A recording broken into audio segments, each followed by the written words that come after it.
What's up, everybody? Welcome to the stream. Oh, lose yourself. Lose yourself in the moment. Lose yourself in the music. That's right. I take issue. I take issue with the claim that this is peak boomer movement. How old do you think I am? I am not a boomer. I'm pretty sure I'm a millennial. What generation am I? No, I'm a Gen X. Sorry, I'm a Gen X. My bad. Gen X. I am a Gen Xer. I'm not a boomer, though. I'm, at least 10 years out from being a boomer. So, I take issue with that. I'm Gen X. Skydozer, thank you for, thinking I'm 41, in as much as people thinking you're youthful is a compliment. I'll thank you for that compliment. I am not 41. I am 49. I'm almost 50. I'll be 50 soon. And that's it. Then I'm out. When I'm 50, that's it. I'm out. You retire at 50, right? That's the age when you retire, right? No, I'm being told that's not the case. Oh, hold on a second. Hold on. This is unacceptable. Sorry, Blunty was like, you got some noise in the background. And I was like, oh yeah, my battery charger's running. I'll turn it off before the stream. Ha! Completely did not turn it off before the stream. Yeah, okay. Welcome to the stream. Welcome to the stream. I like what PewDiePie said. Do you remember a while back there was a trend of YouTubers retiring? Like, I don't remember what was causing the trend, but a whole bunch of YouTubers, like just one after the other, announced they were retiring. It kind of became a meme. And PewDiePie got on, and he was like, I retired years ago.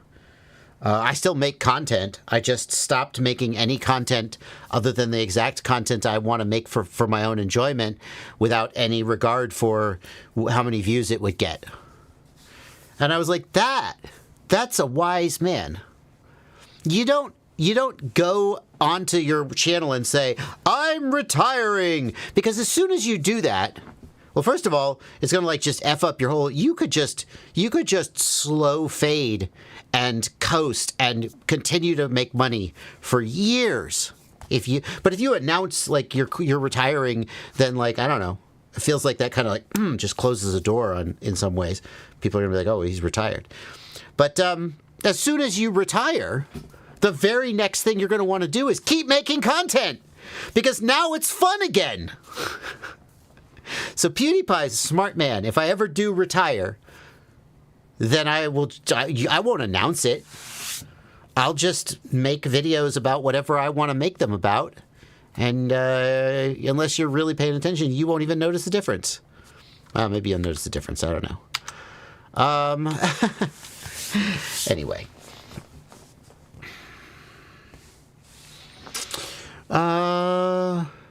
No, this is not my secret retirement announcement, Colin Rain.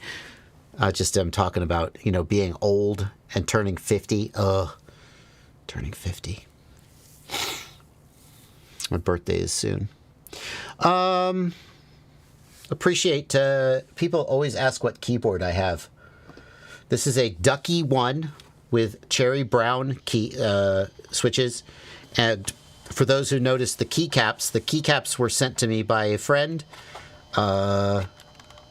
Bonus points if you can guess where my friend is from. They were sent to me by a friend, but the keyboard itself is a Ducky 1. So, very good keyboard. Big fan of it.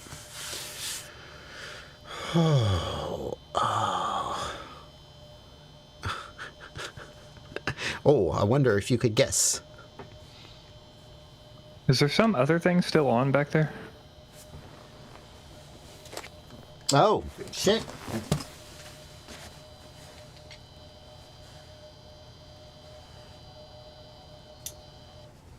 There we go.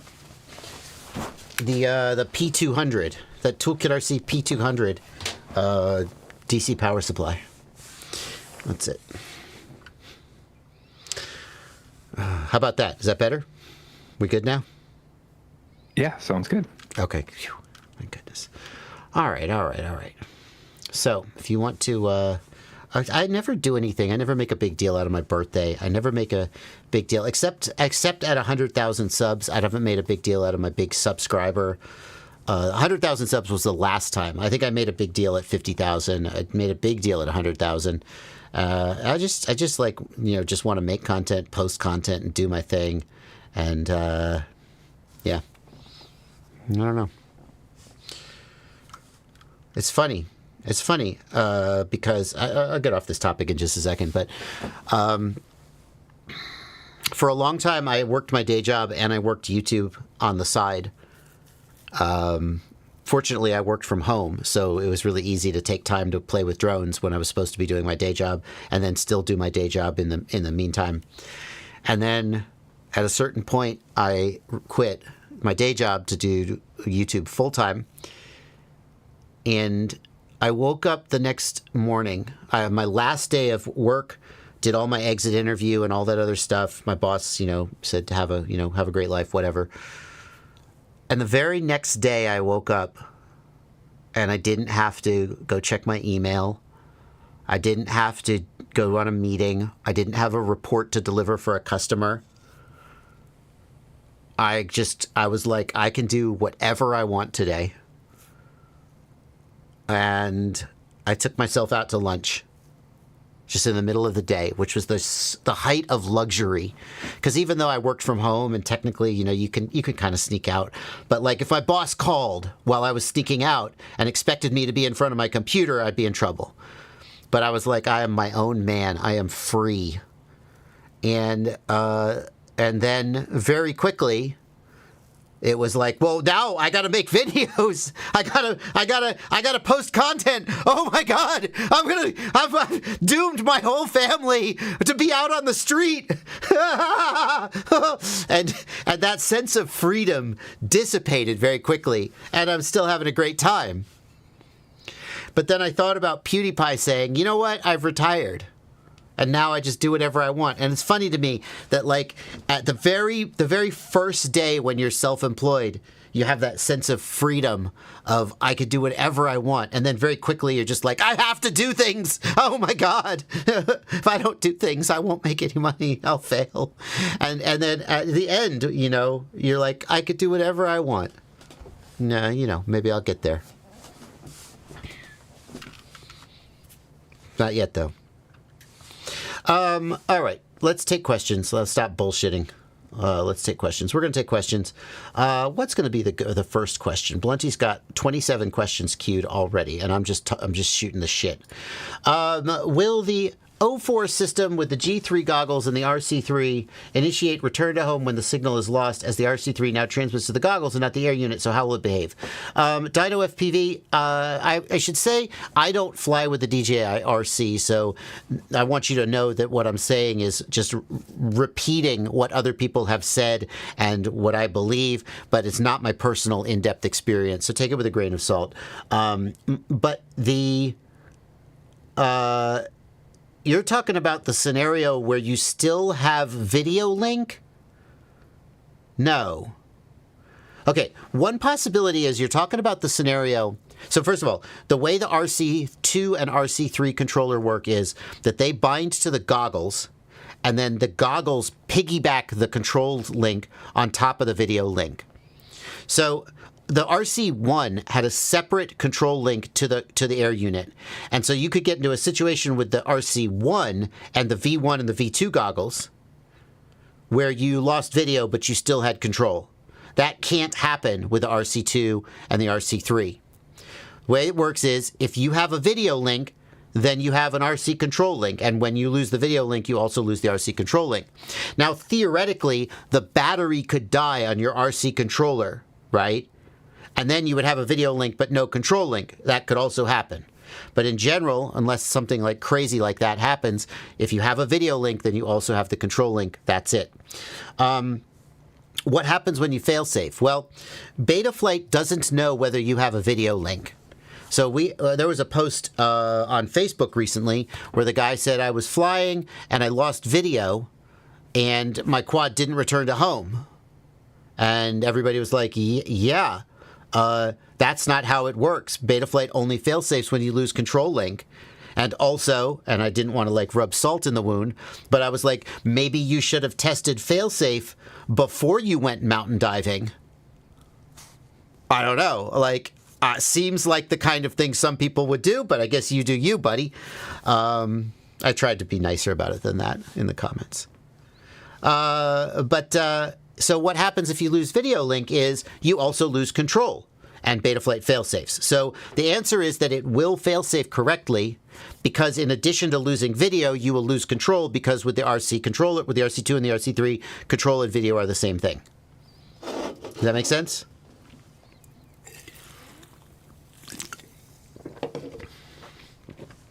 Okay. What are the pros and cons of using higher-end gyros? Are the benefits noticeable in real-world flying? Marty Sepp, in short, no. The BMI 270 over the MPU 6000. No, I don't think so. Like, some gyros are more prone to noise than others. There's a gyro, I don't remember the model number, but it's a gyro, it's like the 2642 or something, I don't know. And it is very sensitive to noise on the 3.3 volt rail that powers it. And so the reference design for this gyro shows that the manufacturer should put decoupling capacitors on the power rails so that it gets a really clean 3.3 volt supply with no noise on it. And flight controller designers were just slapping this gyro on the board and they weren't following the recommendations. And these flight controllers then had really shitty gyro performance. They had a lot of gyro noise, they had bad gyro problems, and they didn't work very well. And then the manufacturers figured it out. We're like, oh, okay, we won't do that. So I would say that as long as the gyro is like correctly installed, is getting clean power and so forth, there isn't any meaningful advantage to have something like the BMI 270, which has like additional filtering or whatever. They all fly good as long as they're designed correctly. And then if they don't fly good, then the manufacturer effed up. So, let's see here. Can you confirm the DJI RC3 will work with the DJI G2 using an O3 air unit? I can confirm it will not work. So O3 plus G2 plus RC2. That works. G2 and RC2 work together. G3 and RC3 work together. It doesn't matter what air unit you're using. O3 with G3 has to use RC3. O4 with G2 has to use RC2. Does that make sense? Goggles 2 and RC2, Goggles 3 and RC3. So you cannot use the RC3 with the G2 and the O3 or any other air unit. Hey, Blunty, what do you know about this? Do you know anything about this? I saw this in the comments. If true, that's very interesting. Yeah, they just released a statement today. You can update your DJI. For people who don't know, basically DJI released an update today. Previously, when you fly a DJI drone, not like an air unit or something, but when you fly a DJI drone, you're geofenced by DJI, which means there are certain areas you fly, which DJI blocks off from flight, gives you warnings in the goggles and all those kind of things, right? Mm-hmm. However, today they've updated that, and now if you update your drones, I believe the update is out today, but they announced it today. If you update all of your drones, then what happens is basically the geofencing is not enforced anymore. Now you get notifications about where you are. The goggles will tell you, hey, you're not supposed to be here. The app will tell you, hey, you're not supposed to be here. This is an FAA recognized area we're not supposed to be. But it will no longer block you automatically. It's up to the pilot based on the law, and the DJI has updated it because the law says the pilot. It's up to the pilot, not the drone. So DJI has placed the onus now on the pilot to decide. And now it's updated from FAA's database, so you'll get up-to-date like flight zone information from FAA's database. So this has nothing to do, just to be clear, with the O3, the O4, any of the FPV gear. This is only DJI like drones, like the Avata and the Mavic and so forth. What do you think's going on here? Like, does this have something? Surely this is related in some way to the attempts to ban DJI and stop the import of DJI, right? I would think so. Yeah, I haven't had enough time to really mull over exactly why this has happened. I learned about this earlier today. But Mike, I don't know. In the global perspective of things, right? Them letting you fly it in more places is interesting. However, the geofencing always had to be manually updated by DJI. So now they're more compliant in this way because the onus is now on the pilot, which either way, if DJI was limiting you, that's fine. But now they're getting active data from the FAA, which technically, is more compliant to the FAA. So the onus wasn't ever on them. That's the point here. The DJI was never responsible for blocking you from flying. They were never responsible for showing you the illegal areas to fly. They're just trying to do it to help out. But they've now put the onus on you and now updated it with better areas. So now you can decide based on the areas that are there, that sort of thing. So overall, I think to the government side and to other people, it's going to be like, yes, this is better. You're doing a better job now. When I first heard of it, I thought DJI might be going, oh, you're going to ban us. Well, fine. We'll let everybody fly their drones wherever they want. F you! But now it actually seems like they're like, no, see, we're good guys. They're trying to like follow the rules and stuff. Yeah. Well, I'm sure users speculation. will be happy to be able to fly their drones wherever they want and voluntarily comply. Yeah, there's also speculation that this is based on the drone flying in the fire and hitting the plane. If people haven't heard, a plane that drops water onto the fires in California was hit by a DJI Mavic Mini. They recovered the Mavic Mini, so we know it was a Mavic Mini. It says 249 on the drone. The FAA is doing the report currently, but they recovered the pieces out of the side of the plane. So we do know the wing was hit. Obviously, the plane landed fine. The drone didn't hurt the plane in a way that it fell out of the air or anything. But people are saying, like, is this a response to that? However, this would take way longer to prepare than the few days that this was released in between the time this happened. It may just be a convenient timing to say, like, hey, now any of those areas will show up for you on your goggles. So you can make sure you'll see that you're not supposed to be there, which is possible this was not geofenced because this had to be manually updated, right? That's the idea. Oh, the thinking is that there was a NOTAM or a TFR over the firefighting areas, clearly.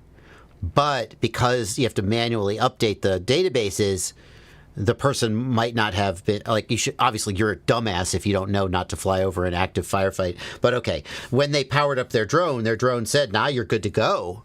Whereas now, if they're automatically updating from the FAA database, then they'll be more likely at the last minute to be notified, hey, dumbass, you're not supposed to fly here. Yeah, there'd at least be some like giant thing yelling in their goggles to tell them that they shouldn't be there, Yeah. All right. Well, we're not going to do the whole live stream about DJI.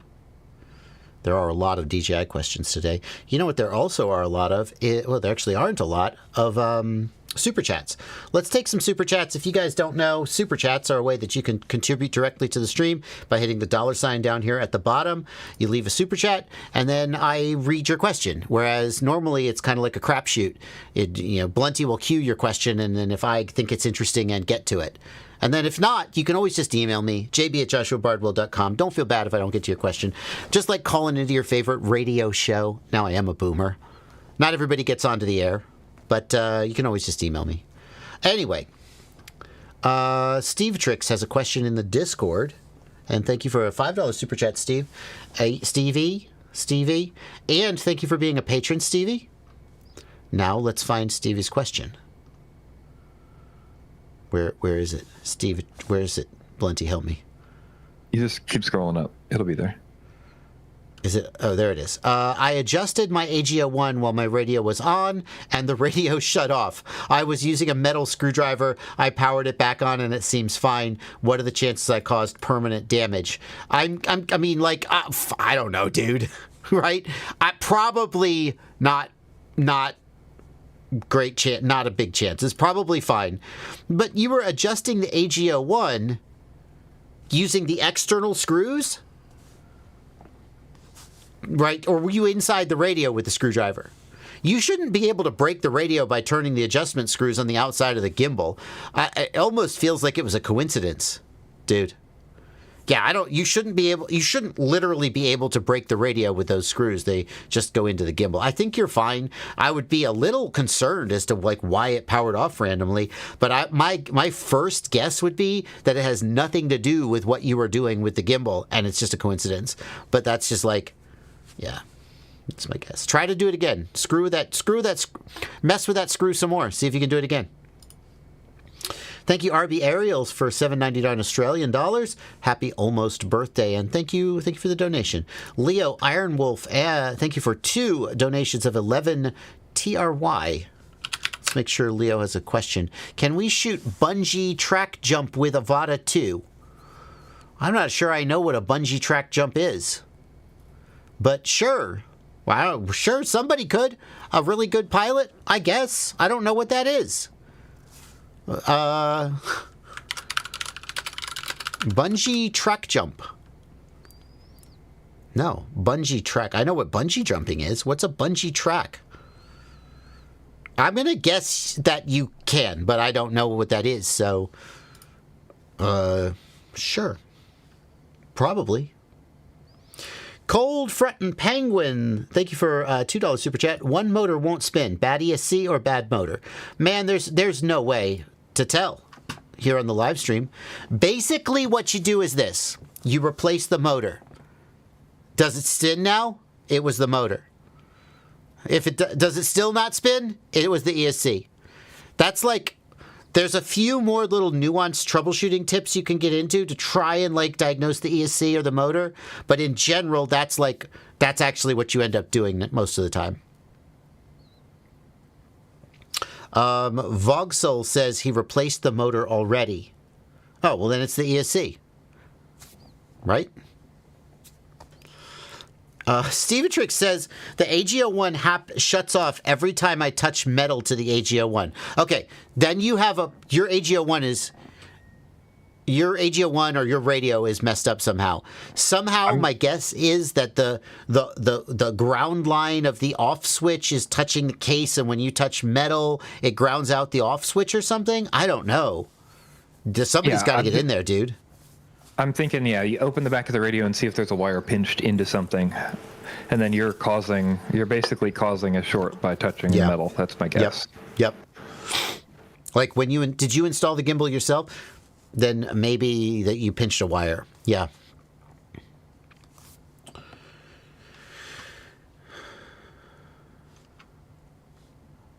At least it's reproducible. Patrick Delaney, thanks for... Wow, $50. Patrick Delaney says, thanks for all your help.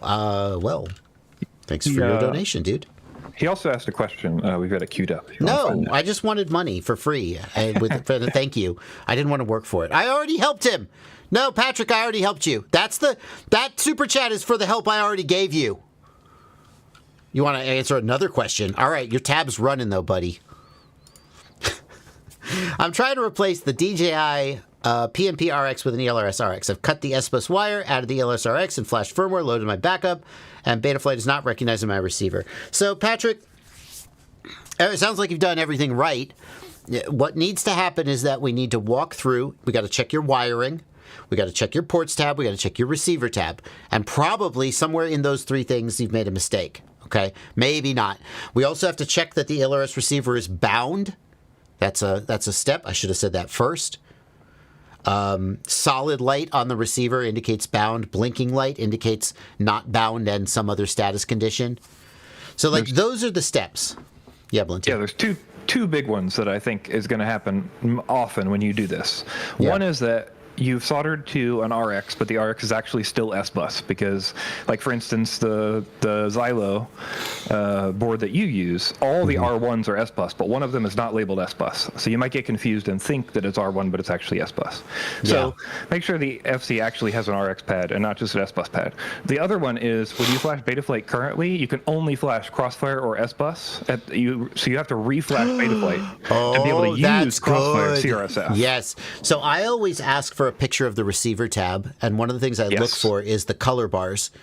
But I didn't think, thank you, you're one step ahead of me, Blunty, which is that if he previously was using DJI, then his firmware is flashed to S-Bus, which means he definitely needs it to reflash to Crossfire, and if you didn't do that, it won't work.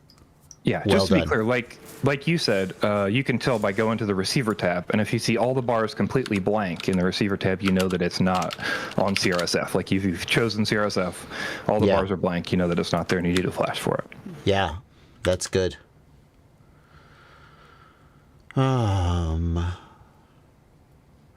Yeah. I want to acknowledge the desperate pleas. The desperate pleas from Cain, or whatever your name is. I can point you to a tutorial about how to bind Express LRS, but I'm not going to like walk you through. First of all, I don't have a Tiny Hawk 3. I can't walk you through the exact process. What I can tell you is I have tutorials on that. I can point you to them. But if that's not working for you, then someone needs to walk you through it. Okay? And the best way for you to do that is for you to get in touch with Blunty. And Blunty, you'll be happy to know someone emailed me and said, I don't know if I can find it. I can't find the email. But he basically said, hey, Bardwell, your live streams are cool, but it's kind of just you talking off the cuff. And I really miss your deep, knowledgeable videos. And it's really clear that Blunty has all the deep knowledge and you just kind of do the color commentary. And I was like, I wrote a reply, and then I was like, just don't. Yeah. And I just deleted the email and was like, cool, good for you. I just don't watch the content if you don't like it. But you should know that at least one person out there thinks you're the brains of the operation. So that's pretty funny. Yeah. For anyone who doesn't know, I could probably answer 60% of the questions you get in here, maybe 70%. But I don't know anything about the other stuff. The problem is we have different specializations now. Absolutely.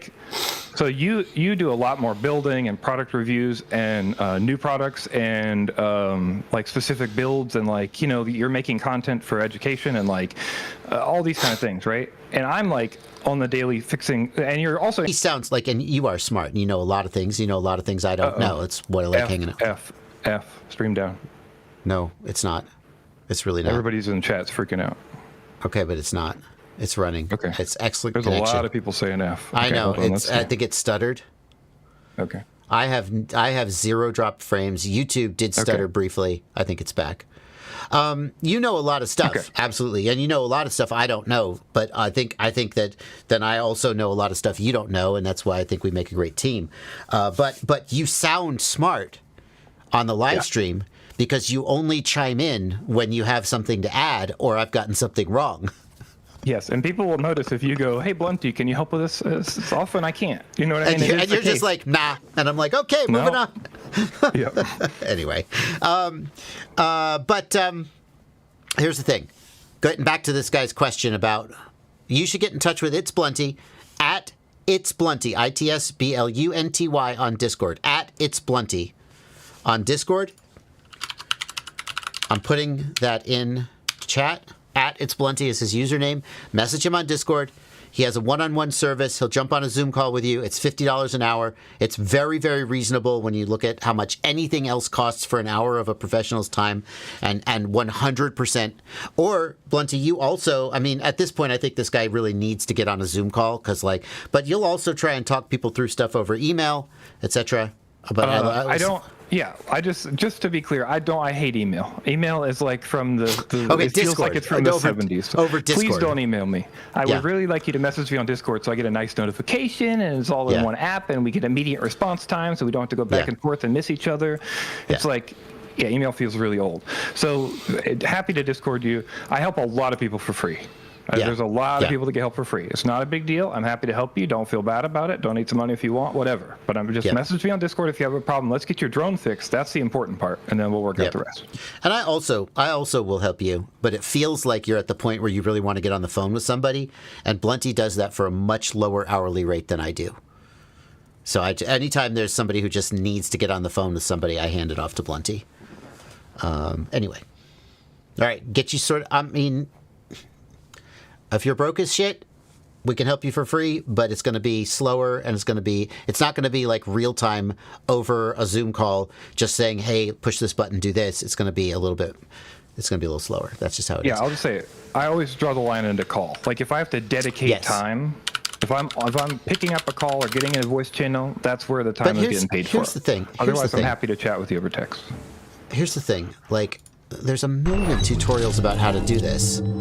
So, like, my question is always, number one, have you tried these tutorials? And number two, tell me exactly where in this tutorial things are effing up for you. So that one's no good because that one has the Emacs. Here, how to bind an E8 transmitter? No, I don't want the E8, right? So, like, we want to look at the how to bind a Tiny Hawk. That's not ELRS, so it is maybe this video. We would want to start with this video, which will show how to put the ELRS receiver into binding mode, or how to put the bind phrase in. And then, like, Joshua Bardwell bind ELRS. I would point you to this video, which shows you, hey, look at that handsome face.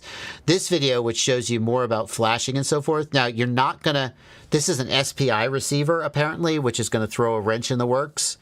So, yeah, I can see why you're having trouble, because all the tutorials are for serial receivers, and you don't have a serial receiver. So, like, you need somebody to just hold your hand, and you should reach out to Blunty and see what he can do for you. Yeah. While we're talking about things, let's just also let people know, if you sign up for your Patreon, JB's Patreon, linked in the Discord, or linked in the bottom down there, you can join your Discord. As long as you join for the lowest amount, you can join your Discord, get it linked, and then there's a ton of people like me in there helping out. I'm in there helping out every day. People are going back and forth. You can have a history, go over problems. There's a tuning channel. There's no guaranteed help, but it's very, very, very, very easy to get help there. So yeah. Yep. The ELRS Discord is also excellent if you want to jump on the ELRS Discord. Also true. So there's also a BetaFPV Discord. Get Discord is the answer. Yes. All right, moving on. Phonic, thank you for a $5 super chat. Shout out to my son Luke, who turned 1 yesterday. He cries when I let up my quads around him. Hope that changes. Were your kids scared of? My kids were never scared of quads. They always enjoyed them. Oh. I asked Bardwell a question, and I didn't like the answer, so I don't ask him any questions anymore. Fair enough. But you're here. I mean, I'm sure I did my best to answer your question. Sorry you didn't like my answer. Bummer. Why are you still here? Can the Avata 2, like, it always sucks because, like, somebody asks a question on a live stream, you give the best answer you can think, but we're not having a conversation exactly. You ask a question, I give my best answer, and if you don't like the answer, or if I misunderstood you, email me and be like, hey, I don't think you understood, or, I have more information, and we can continue the conversation. But a live stream is not a conversation. So, sorry that didn't work out for you. Can the Avata 2 keep up with bungee jumpers in a dive? I see. I mean, if you point it straight down and throttle up, probably. I don't know about that. Probably. It would require a very skilled pilot to be, like, in free fall. I think you would need to aim down and throttle up and pull and fly downwards. JC Rongrud asks, why does my Mobula 6 have unused solder pads for TXRX1 and 2, but there's only one port free in Betaflight? Good question. I mean, I would want to know which exact Mobula 6 you had so I could look up the flight controller. That's the thing. I don't know if I could answer that question without knowing which exact flight controller you have. So, JC, can you tell me which exact the 2024? So even if it was the ELRS UART, it would still show up in the ports tab. That's the thing. I think I have. Do I have the quadcopter? Oh, I don't have that anymore. Do I have it? Mobula 6 2024 ELRS. Holy shit! I have that exact quadcopter right here in front of me Well, isn't that a great coincidence? Gonna make this a much more interesting troubleshoot. I don't have to look it up on the internet. I can look it up in my drawer of quadcopters. Let's look at mine. Ports tab. I have 2 UARTs. Yeah, okay. So there are 2 UARTs on the flight controller, and I have 2 UARTs right here. Why don't you have 2 UARTs? That's the real question, sir. What have you done to your flight controller to get rid of that UART? All right, here, let's guess. Yeah, Hold on. Let's guess at what he actually means. Okay. Are there pads there to use if you wanted to use something different than the... Maybe he said, like, why are there pads here, but I can only use one of these UARTs because the other's being used. Maybe that's the question. I'm just trying to be open-minded. I'm just looking at this stupid flight controller. He says, I do, but one is used. Yeah, that's what he's saying. He's asking why UART 1 is being used, but UART 2 is not. Like, why does he have pads for both? And that's just because you could use something else there. Yeah, so UART 1 is for the video transmitter, which is built in, yes. right? Yeah. Okay, so UART 1 is being used by the... Hang on. Oh, this is fucked up. No, look at this. They've done it's a really fucked up. Both. They've done a fucked up thing. The first time I saw this, I was so confused. Do you guys see? This is a very cool thing, actually. Do you guys see that on the Mob 6 2024, UART 1 is being used both configuration MSP and MSP DisplayPort and the serial receiver? And when I first saw this, I was like, that's not valid. What they've done is they have put the analog video transmitter, they're running the analog video transmitter through MSP DisplayPort as if it was a digital video transmitter, because it's open VTX, I'm pretty sure.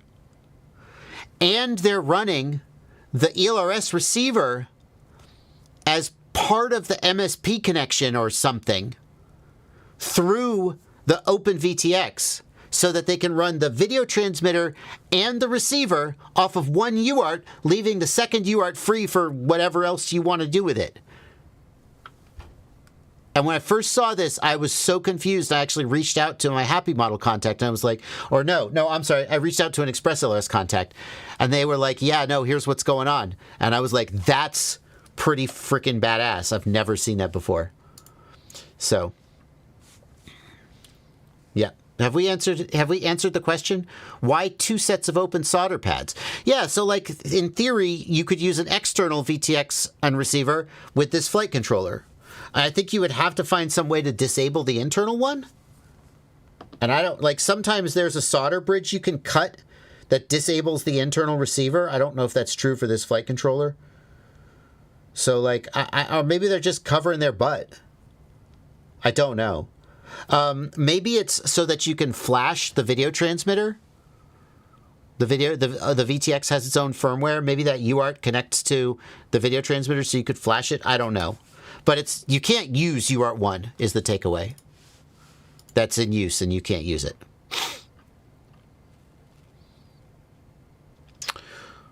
What's your favorite Keanu Reeves movie? It's got to be The Matrix. It's The Matrix. Right? It's The Matrix, clearly. There's so many good Keanu Reeves movies, but it's clearly The Matrix. Point Break is up there. Point Break is a solid, solid movie. I am an FBI agent. I didn't quite get the accent right on agent. Yeah. It's The Matrix. Oh! Gave myself a cardboard paper cut.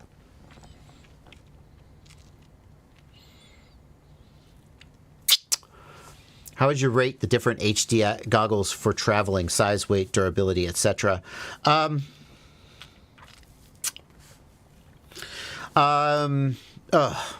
kind of hate this question, Doug McLeod. No offense. I hate this question because ultimately the video system you choose will not be dictated by how packable the goggles are. It's going to be based on the performance of the system, and then you're just going to make do with the goggles the best you can. So, like, the premise of this question is that the packability of the goggles is one of the deciding factors in choosing the system, and I don't agree with that premise. So, since you super chatted me 10 Canadian dollars, I will answer the question, but I just want to, register my objection. The G3, very compact, very self-contained because they have a built-in battery. Integra, the same. G2, even more compact. External battery, though. Some would see that as a pro. I actually kind of like that because I like to have my battery in my pocket. Goggles X, pretty compact, but with the Goggles X, you can have a patch antenna. Fuck. I have a tiny little paper cut in my cuticle, and now I'm just bleeding on my fingernail. Sorry. You can the Goggles X, when you put patch antennas on them, they get really unwieldy. There is a patch antenna made by Walksnail, but it's like most people don't use it. High performance patch antennas, you're going to be taking them off every time you put the goggles away. It's kind of a pain in the ass. HDZero goggles, very nice and self-contained. The goggles themselves are a little bit bigger, I think, than the others, but they have really good quality patch antennas you can mount to the front. But then the minute you put an analog bay on the HDZero goggles, they get super unwieldy and kind of a pain in the ass. So, yeah, that's the best you're going to get, I think, out of that question. Is it possible to put a DJI O4 in a Tank X frame? I don't see why not. Oh, the camera, the O4 Pro camera, maybe not. Let me look. What's the Tank X? Is that something different?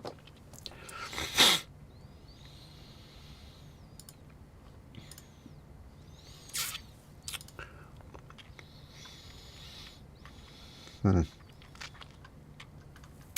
Tank. Sorry, I know I'm making horrible sucking sounds. I'm trying to stop the bleeding.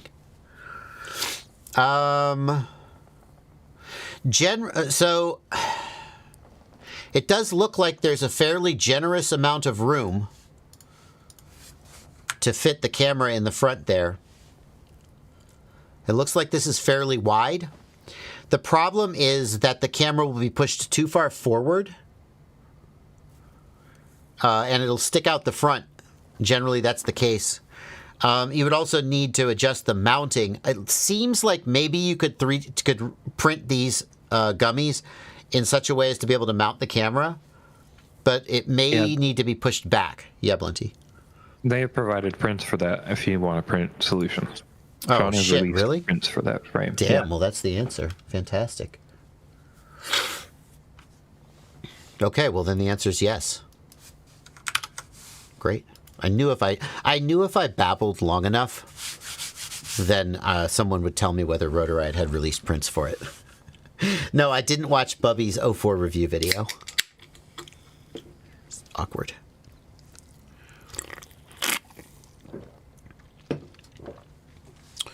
We got a link in the Discord, and thank you, Blunty, and in the YouTube. Like your keyboard colors. Thank you, Boris the Blade, for $20 super chat. DN Arcasa, thank you for 10 euros. My question would be, I'm looking at the Nomad Dual 1-watt Gemini Crossband Express LRS module, or should I get the Ranger? I'm just getting off simulators and getting ready for real-life flying.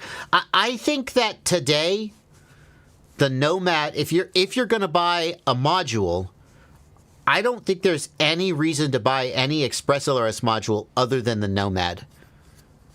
Like, can anybody tell me a good reason to release one other than the Nomad? Guys, while you're doing that, guys. Oh, hi. People are asking for pictures from another angle. Guys, go to Thingiverse, click this button, 3D. You can see it from any angle you want. Go to Thingiverse, you can see it from any angle you want. Okay? You don't need people to do screenshots for you. Thingiverse can... It's a 3D model.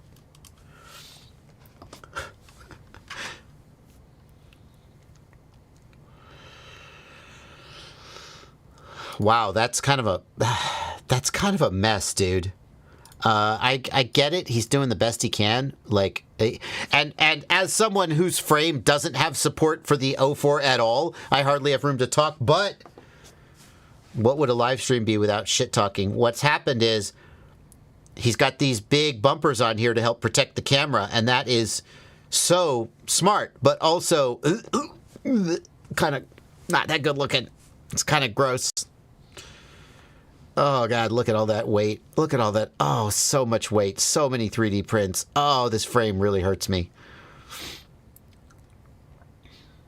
And nevertheless, it does support the O4, and my frame doesn't, so F me.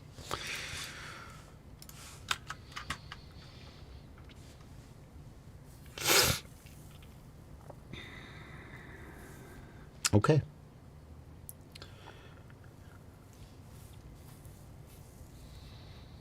Yeah, the Nomad basically just does everything. So, I don't see why you wouldn't get the Nomad. Okay. We're caught up on the Super Chats. Let's go back. Scott Perry. Did we miss Scott Perry's Super Chat? Here we go. I got it. Scott Perry says, Happy Model Super F405 HD supplies battery voltage to the air unit. Is there a jumper to only supply 5 volt or 9 volt?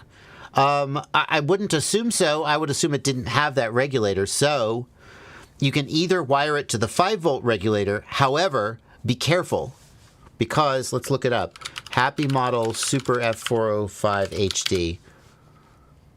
If we look up the specs for that flight controller, what is the amp rating of the 5 volt regulator? Sorry, Blunty, I think I cut you off.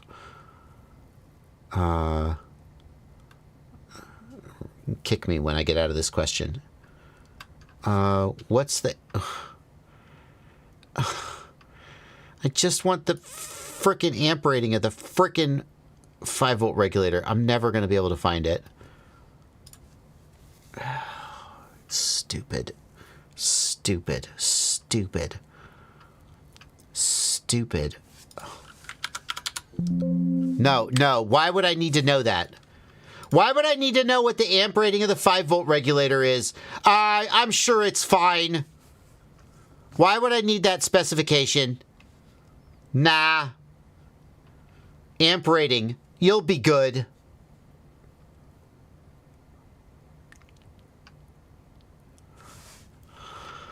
So here's my concern. My concern is that the air unit is going to pull up to 1.8 amps at 5 volts. And if you've got a 2 amp rated regulator, I'd be concerned that it's not going to like that. So I would consider installing run it off of 5 volts and cross your fingers. And if it doesn't fall out of the sky in a couple packs, it's probably fine. Also, if you're not running at 4K, it pulls less current. Yeah, go ahead, Blunty. Is it 1.8 amps at 5 volts or 2 amp? Is it how many amps at 5 volts? It's 1.8, I believe, is what I... 1.8 amps at 5 volts, okay. That's my understanding. Gotcha. But here's the thing. If you have a 2 amp regulator, that's like best case. A lot of times vendors overspec the regulators. They're like, yeah, it's a 2 amp regulator. You're good. But if you actually run it at 2 amps, it browns out. The other thing is that air unit's not the only thing running off the 5 volt regulator. You've got your receiver, you've got your camera, you've got the flight controller itself. And so I would be concerned that if you had a 2 amp regulator, which is a very common, some flight controllers only have a 1.5 amp 5 volt regulator, although that's not very common. 2 to 3 amps is more common. But on an all-in-one flight controller, I would think it would be more likely to be down around 2 amps than up at 3 amps. And with the VTX pulling up to 1.8 amps, I would be concerned that wouldn't be sustainable. So, okay.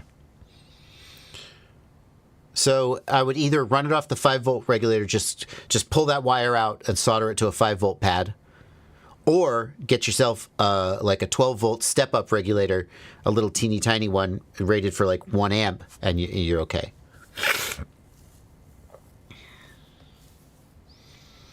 Continuing on.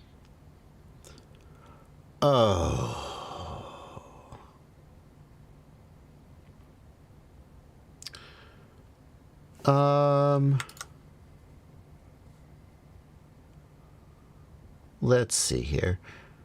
Bitterroot FPV says, is that Tiny Hawk that he's trying to bind? Is that on FreeSky or Express LRS? I assumed it was Express LRS, and I might be wrong. Hey, I gotta acknowledge another assumption I made yesterday that that I need to correct. So you guys may have seen on the Livestream Clips channel, or if you watched yesterday's live stream, I talked about whether HDZero was a good choice for beginners. Whether HDZero should be in the running for your very first FPV system. And I'm not going to rehash that whole thing. There's a 12-minute clip on the Livestream Clips channel. Joshua Bardwell, Livestream Clips. You can go find it on YouTube if you want to see it. But the argument I made was that HDZero is very good at latency and not as good at range, penetration, and image quality. And therefore, since beginners aren't doing high-performance flying, they don't care as much about latency, and therefore they're going to feel the lack of range, penetration, and image quality, and they're not going to really appreciate the upside, and so HDZero isn't the best choice for them. And many people in the comments pointed out what is just a blind spot for me, and I do my best to be aware of this blind spot, and yet sometimes, especially when I'm just talking off the cuff on a live stream, I overlook it. And the blind spot is that if you're getting into FPV with micro drones like Whoops, then 1000% HDZero is a great choice. At least it's in the running, because it's so much smaller and lighter than the others. I think there can, and when somebody says I'm getting into FPV, what comes into my mind is usually a picture of a 5-inch. And then I have to kick myself and go, no, hang on. Because when I got into FPV, tiny whoops kind of didn't exist. Certainly not in the way they do now. So everybody just learned to fly on a 5-inch. And normally I kick myself and I'm like, no, wait, HDZero is also good for micros. And just yesterday on the live stream, I didn't do that. So, oops, my bad. Yeah, go ahead, Monty. I think that's valid to point out. I just think it's also important to, your overall point was that you don't want a new pilot buying into HDZero and then thinking, this is FPV and I'm going to get out of it because it sucks, or this is what video is supposed to be like, or whatever. Yeah. And that pilot who buys HDZero to get into it for a whoop is eventually going to buy a 3-inch or a 5-inch or a 7-inch. Yep. And then they're eventually going to buy HDZero because they've already got the VRX now, and they're going to have the same experience you're describing. They're just going to have a whoop as well. So to me, it's the same point, right? That's the way I would look at that. Yeah. If you only, the argument that someone made that really made me go, oh, I gotta call this out. That's valid. He was like, I live in the city. I'm never going to fly a 3-inch. I just fly tiny whoops and 2 inches. That's just all I'll ever fly. And for me, HDZero is perfect. And I was like, okay, fair. But the argument you're making, Plenty, is that beginner would be better served getting an analog whoop, which will also have shitty range and shitty image quality. But then when you go up to a 3-inch or a 5-inch and you get a more powerful video transmitter, you're still going to be flying with analog standard definition video quality with static and stuff, but it's going to have better range. So yeah, and the problem and the problem with all of this whole thing, right, is and the thing we say all the time on the stream, every time we do the stream, is it depends on the pilot. And that's because what do you want to buy in at, right? If you want to buy into analog, but you want premium analog, then maybe you buy HDZero like we've talked about before, so that you can attach something else to it, and then you're flying analog with your whoop, and maybe you have HDZero later because it's a similar price to a premium analog goggle. Or do you buy in cheap for analog, so you think you like the whoops, and then you buy into DJI when you get your bigger drone, right? It's going to be different for everyone based on budget and situation. I think the whole point of the conversation yesterday was just to point out that, as a new pilot, it could be easy to think everybody loves this and it's the community's favorite, and there's a reason for that, so I'm going to get in and support the hobby and do all this cool stuff. And then they're flying the drones and they're like, what is going on? I can't even fly behind this bush. I don't understand what's happening. And so we're just trying to avoid that problem from happening with the new pilot. It's hard to understand without seeing through a set of goggles what you're getting into, and that's the idea. Yep, valid. I think the O4 Lite really changes that equation in a lot of ways, because I think we're going to see a lot of 75 and 85 millimeter drones, and probably some 65 millimeters too, that because the same argument that a beginner doesn't care as much about latency, well, a beginner doesn't care if his tiny whoop is 16 grams or 18 grams or 20 grams either. So, the O4 Lite is a gram and a half heavier. Or if you compare it to the HDZero AIO, I think it's 4 grams heavier. I'm not sure the exact number. It's significantly heavier. Well, yeah, I had an experience today, and actually we'll go back and we'll take more questions, but I'm going to share an experience I had today with you guys. Today I did some testing. Walksnail versus DJI O4. I did some flight testing and range testing, and one of the things I flew was the Walksnail 1S. Let's see if I can figure out which flight it was. Yeah, this is it. You can see the prop guard. So here's the Walksnail 1S. It doesn't have the OSD overlay on it yet, so you guys can't see the bitrate and stuff. But here we go. It's good old 200 milliwatts, right? And you guys are obviously watching the stream. The stream is re-encoded, so you're seeing even worse quality. So, but like, I'm doing this, and I'm like, okay, this is okay. It's okay. It's not bad. It's pretty good. Got this little shimmer. Like, it looks like there's kind of wind blowing snow across the road. This sideways shimmer that you get with HDZero. Oh my God, what's this? Have I got subtitles? Is this useful in any way? I don't know if this is useful. Where's my bitrate? No. Let me turn this off. Sorry. No, that's the wrong subtitle track anyway. Oh, look at this. Oh, this isn't that great. Here it's getting shitty because the bitrate is like, this is like the worst spot. I'm struggling. Oh God. Oh God. Oh God. Oh God. Oh God. Oh, punch out. Punch out. Okay, then it comes back. I'm flying this around though. I'm like, oh, it's okay. I'm not mad at it. Right? All right, fine.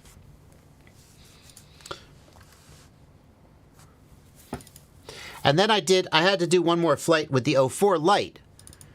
This is the O4 Lite in a tiny trainer. Holy shh! And like, I'm just like, what the frick? It's so much better. It's so much better. I had been flying Walksnail for like 2 hours, and then I had one more flight to do on this O4 Lite, and was just like, shut up with how good it is. I don't know, sitting here looking at the replay, it looks closer than it felt at the time. 60 megabits per second. 700 milliwatts, just holding that 60 megabits per second. Coming through here, you can like see all the detail in the tree branches. Okay, now we got some sun flare. Okay, it's not the greatest. Now we got the Amazon Prime coming up the driveway, and we're going to do this same test. And it's just like, so much better. It's so much better. Oh, and let's check the range. By the way, I did this test on channel 2 instead of channel 3, so we're actually getting closer to the full output power instead of the reduced output power on the channels 1 and 3. So it's even better than the last test you saw me do. Looky here. No like wind shimmering across the road. It's just a picture. Oh, and as we come up here, bitrate's reducing. Still no dropped frames, no stutter or jitter. Just flying. Just zipping along. Zipping along. Doodly-doo. It's pretty frickin' amazing. We're getting 23 megabits per second here, which is what, you know. Oh, now it's getting bad. But is it? Because it's still pretty freaking good. 3 megabits per second, and look at it. Even at 3 megabits per second, somehow this is a very flyable image. No stutter, no jitter, no dropouts. It's just, I'm just flying. I'm having a little trouble because the tiny trainer has like 40 degrees of up tilt, so I can't slow down. But anyway, and I was like, shoot. I don't know, man. Feels like you're making a deal with the devil in some ways. It's like, it's so good. It's so good. It's so good. And I want Walksnail to be that good. And it isn't. It's so far behind. It's so far behind. And it's like, it's good. But then DJI is just like, oh, you think that's good? Wha-bam! And then they just raise the bar and everybody else looks shitty in comparison. So, that was the stock antenna on both, yes. So the stock whip antenna on both. And I would like to say, I put patch antennas on the Goggles X. The DJI goggles had the stock Omni antennas, two Omnis, the stock antennas. The Goggles X had 2 patch antennas, 4 patch antennas. Because I was like, that's how everybody runs it. So let's just give it the advantage. It still just couldn't even get close. It couldn't even get close. So, what are you going to do? Anyway. So I'm going to do this video, Walksnail versus DJI O4. And the answer is, like, I'll show you guys one more. I'll show you one more. Because I know you guys come to the live stream for, like, behind-the-scenes content, early release stuff. I tested the Walksnail GT2, the 2-watt transmitter. You want to see how it did? Let's see if I can find it.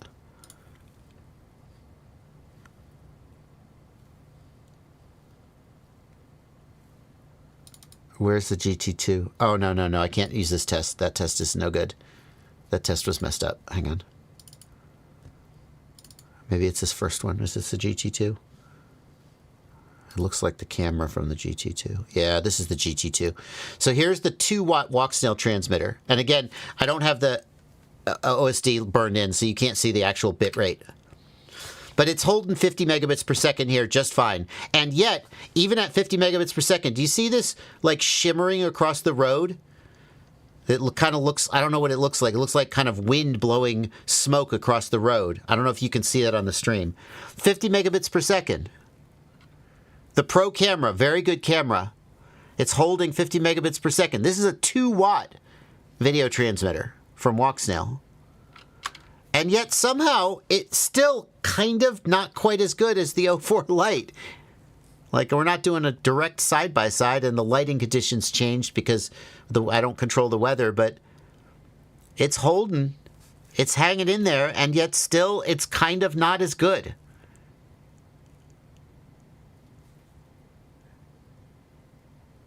Oh, God, it's falling apart. It's doing its best, but it's falling apart. And I've never flown Walksnail before, but that windswept thing we're seeing, like the left to right or the right to left, like pixel blur. Isn't that weird? Smear. That's how they handle the, like, loss of signal, I guess, right? Like, or some kind of like different compression or something. Yeah, it's like instead of getting blocky, they get smeary, and then it has. Oh, and I dive off because a car was coming at me. No, that's just a thing Walksnail does when the picture gets bad. Instead of getting blocky, they kind of get smeary, and I hate it. I've hated it since day one. Here it's really bad because it makes you think there's motion in the image that there isn't there. I'd rather have it be blocky. I have no idea why it does that. I hate it. And I've complained about it since day one. So here's a 2-watt video transmitter, Walksnail.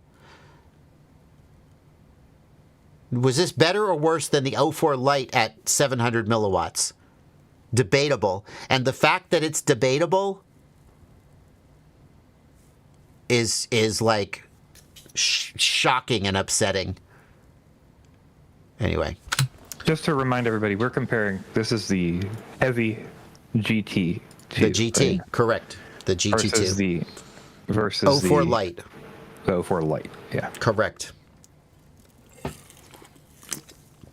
So, I don't know what to tell you guys. As a reviewer, I want to be like, well, they all have their pros and their cons, and everybody needs to decide what's best for you. And I will be like that. But, like, somebody said, man, ever since DJI released the O4, Bardwell sure is shitting on everybody else. And I'm like, I'm sorry, but I'm currently being kicked in the face with how freaking good the O4 is. And it's a little It's like, I just had dinner with a supermodel and came home and looked at my... Well, anyway, let's not finish that analogy because my wife is beautiful and delightful and I love her and she's the prettiest woman I've ever met. But you see what I'm saying? So, moving on. Botgrinder said you don't need a Part 107 to fly commercially as long as you're with one. That is true, Gideon FPV. So the FAA defines, and Blunty, keep me honest about this, make sure I get the details right, because I know you're an expert on these details, FAA shit. There is the pilot in command, the PIC, and the pilot in command is the person who is sort of legally responsible for the flight. The pilot in command must have a 107 if you're doing a commercial operation. And then there is another entity defined by the FAA called the person operating the controls, the POC.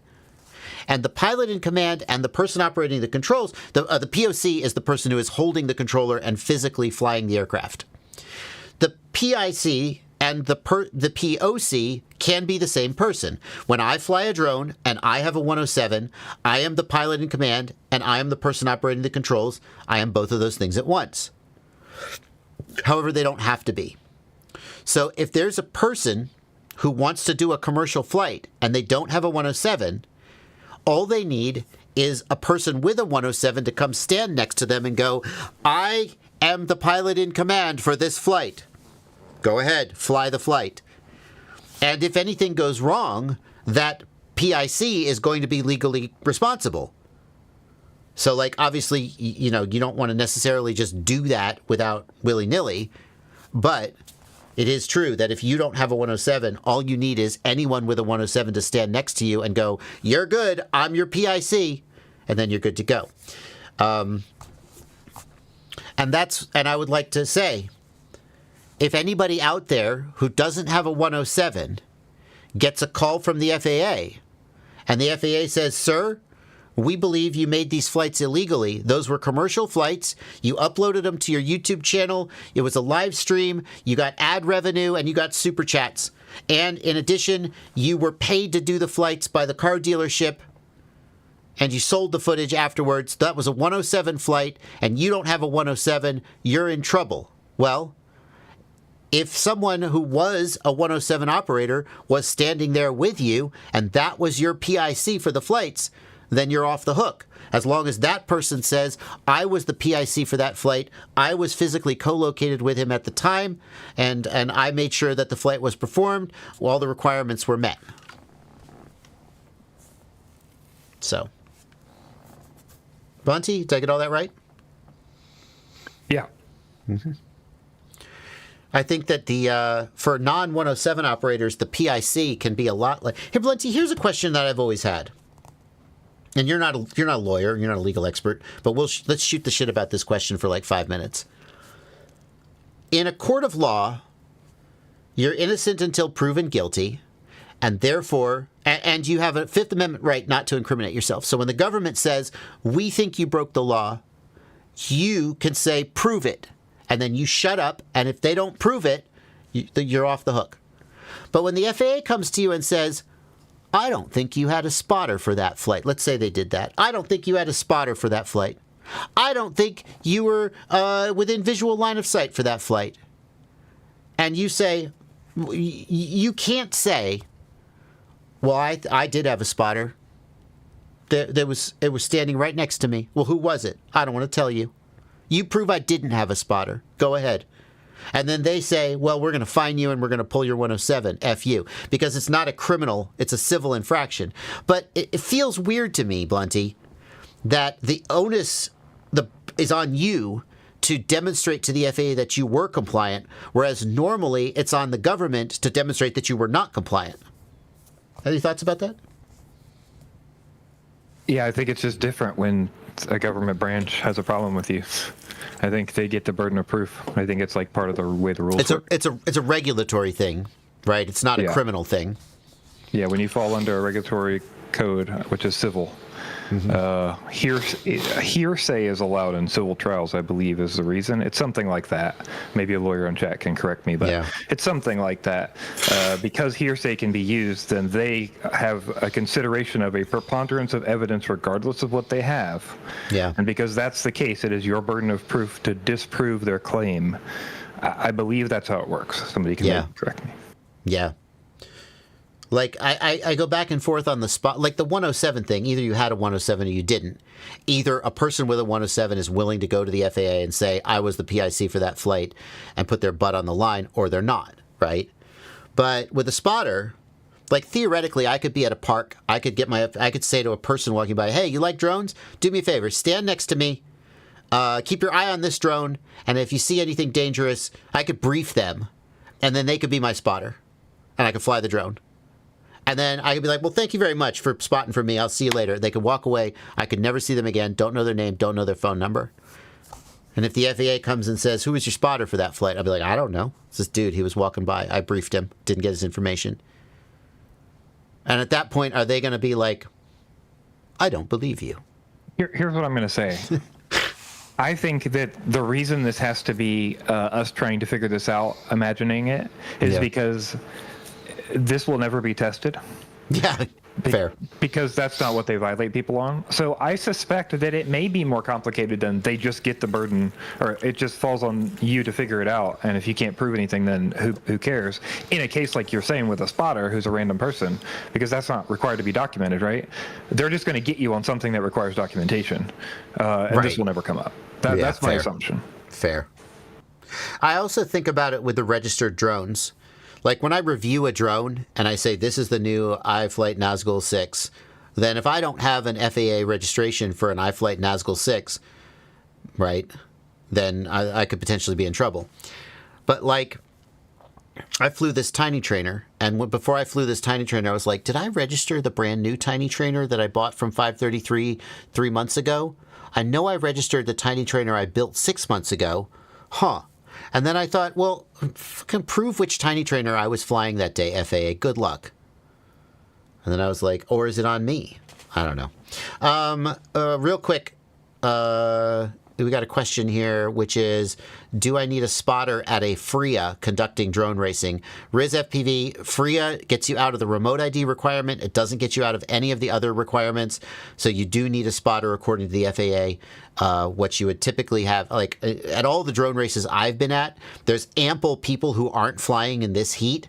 And a lot of times you'll have the guy who's flying in the next heat stand next to the guy who's flying in this heat, and he is like officially the spotter for that heat. Sometimes they'll actually be a spotter, and they'll be like, hey, you got a guy coming up on you, or, oh, the other guy's all crashed out, take it easy, and he'll actually give you helpful information. But technically you do need the spotter. Okay, let's continue on with our super chats, or with our questions. How do we run the O4 Pro on 6S? The O4 Pro is fine up to 25.6 or something volts. You can run an O4 Pro on 6S natively. What is the brownout? That's when the voltage is too low and it stops working, and that's something like 11 volts.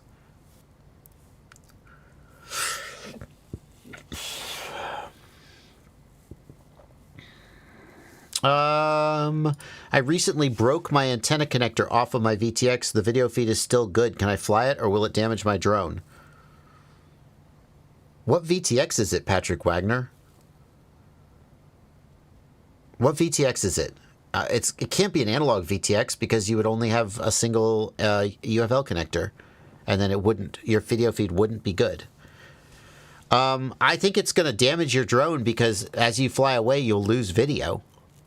And then you'll crash. UAV Futures, good to see you in the chat, man.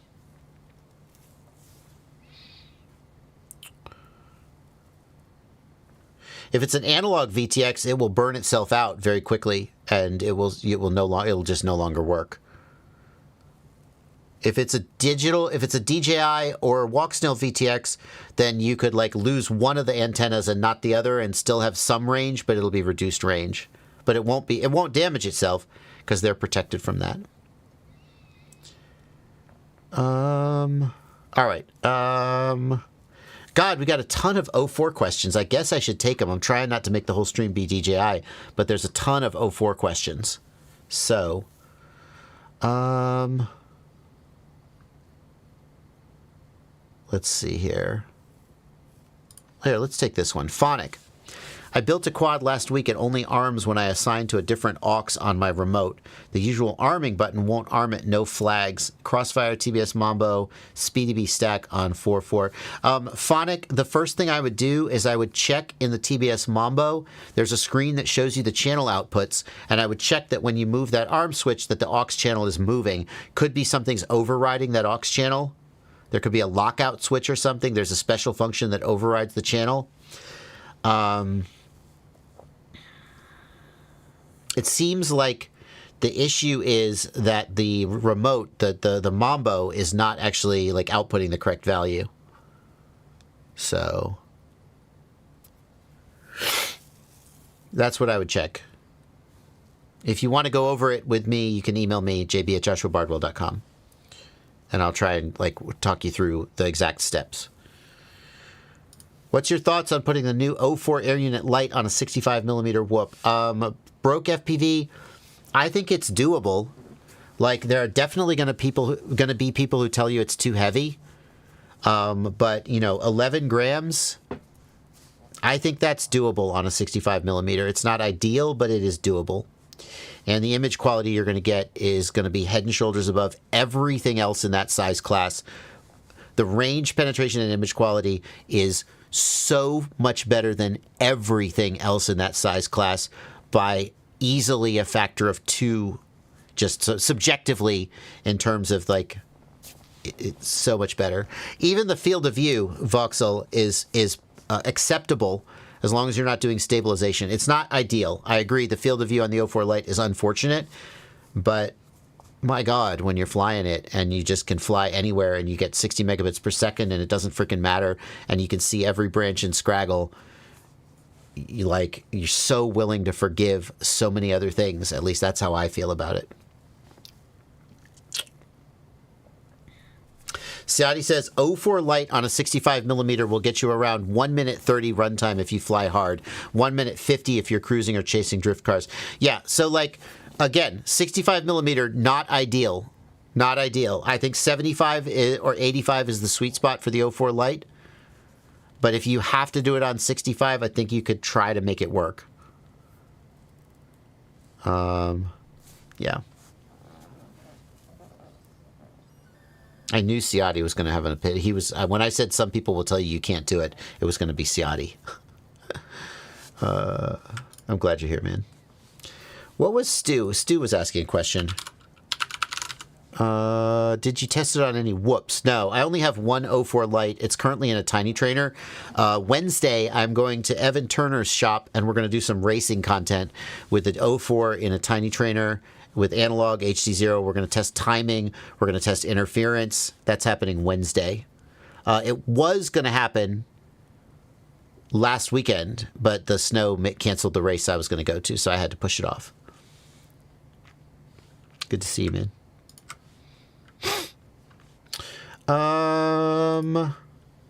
Frederick Grimes says, my Pavo 2.0 Pro fell out of the sky, and now no ESC sounds. Any luck with a BetaFPV warranty? Bro, if you... good luck. Good luck. I think you're screwed. Because, like, it was flying, and then it stopped flying. But, like, had you crashed it at all before it fell out of the sky? I feel like you're going to have a hard time with that one. So, good luck. Why don't we see any whoops smaller than 60mm, 65mm? That's a very... Scott Stevens, that's the kind of question that when you first see it, you're like, well, obviously, Scott, no one can make a whoop smaller than 65mm because... Wait a minute. Why don't we do that? That's a really smart question. Good question, man. No idea. Link in the chat. What do we got? A 55mm? You guys remember the TBS Tiny Whoop Nano? Nope. I mean, vaguely. I would have said it was a 65, though. Was it any good? Jesse Perkins worked on it. It's probably not shit. I don't know about any good. I mean, it's a brush drone from forever ago, but it has been done. I think the problem is the scallop boards are already annoying, and then you have to scallop the boards harder to get the props in closer. Scalloping means like the half circles you're cutting out of the board to fit the props into the board middle. Yeah, I think that's the problem. It weighs 18 grams dry. We have 65 millimeters that weighs 16 grams now. Well, this was a brush drone in like 2017 or something. So yeah, that's something. I mean, at a certain point, it gets hard to build motors that small. Blunty, you're right. It gets hard to get the flight controller any smaller. Just seems like that's about where it's as small as we could possibly get it without making major compromises. Yeah, I would say I think the 65 fits almost everywhere you want to fly it, but has a nice amount of power, has good handling because of prop size. It doesn't get as affected by a fan, that sort of things. Yeah. I ripped the USB port off my flight controller. What do I do? If you're lucky, you'll have an MSP port enabled. And then if you have MSP enabled on any port, so like if you have it connected to a digital video transmitter and it's doing MSP over that OSD, or if it has Bluetooth built in, then you could configure it over Bluetooth or with a serial adapter. You can't flash it unless you solder to the USB port. You can't flash over MSP. So for a lot of people, that would be the end of the flight controller, is the actual answer. Ooh, Storm Rider. People don't innovate in the hobby and just stick with what they got and expect DJI to do it all. What do you mean, like Bardwell? You mean I don't innovate? Are you throwing shade? Because this is why we don't have 65 millimeters. Like Bardwell, people don't innovate in the hobby and just stick with what they got and expect DJI to do it all. I think a lot of people innovate. Oh, sorry, bud, but no. What am I supposed to innovate? I don't make things. I mean, I make videos. I make content. I mean, you accuse me of not innovating. That's like, accusing McDonald's of having bad steak. I don't innovate. I've never claimed to be an innovator. I make content about problem solving and education. I innovate. What's innovative about my content is how good I am at explaining things in a way that people can understand and learn from. Yeah. Yeah. So, yeah, I'm not the guy who's pushing the envelope. Guys like Kebab FPV, guys like Andy Shen, they're the ones out there pushing the envelope. Guys like Jesse Perkins, I don't innovate. I don't make anything. Because I don't make things. All right. Yeah, no need to apologize for that. You can do it. You can do it. You can innovate. People are like, Bardwell, I've got this great idea. You should spearhead this. You could do it. I don't want to do it. I don't want to do it. Did you see? I'm not a manufacturer. He wants you to fly an 8S 7-inch. That's his innovation. An 8S 7-inch is his. That's it. Oh, he's not talking about the 65. What is he? He's like, try something new. But that's not innovation. That's not innovation at all. It's just throwing some parts together. Guys, I innovated. I put the Medlin gimbal on that 7-inch. That was innovative, right? Oh, by that standard, I do a shitload of innovative stuff. I built one of the first 8S 5-inches. But like not in the world. But I went to a Rotor Riot shoot when no one had done any content about. Well, I shouldn't say that either. Someone probably did, and I missed it. But I will say I was one of the first to release a build video for an 8S 5-inch, and tested and described the pros and cons. Yeah, if just sort of documenting and reproducing innovative things that other people do counts as innovation, I do a shitload of that. If Just taking a new battery voltage and a new motor and putting it on. Yeah, I do a shitload of that. I innovate the shit out of things. But an 8S 7-inch, whatever. Just somebody do that. Big deal. That's not innovative. And why don't you do it? You do it. Build a 55 millimeter then. I don't want to build a 55 millimeter. That's not interesting to me. I will do things that I am interested in. I will not do things that you tell me to do just because you will accuse me of not being. Hey, Storm Rider, please go wash my car. Full detail. Go wash my car. Got the tires. I want the tires to shine. Get inside the wheel wells. Scrub the tires too, the alloy wheels. Full interior detail. No, you don't want to do that? I thought you were innovative, dude. You want to know what would be really innovative? Would be if you came to my house and cleaned my car. I would innovate the shit out of that. No? No, not innovative. All right. Let's get some super chats.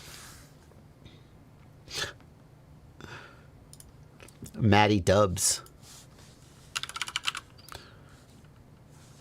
asks, what's your favorite 3-inch frame? I'm debating between a few. The Quad Mila Siren 3, the Manta 3.6, and the 250 3.5. The Quad Mila Siren 3, very good. The Volador 3, also I like a lot. AOS 3.5 is good. The 3.6 frames, like the Manta 3.6, they seem a little heavy to me. They seem a little sort of overwrought.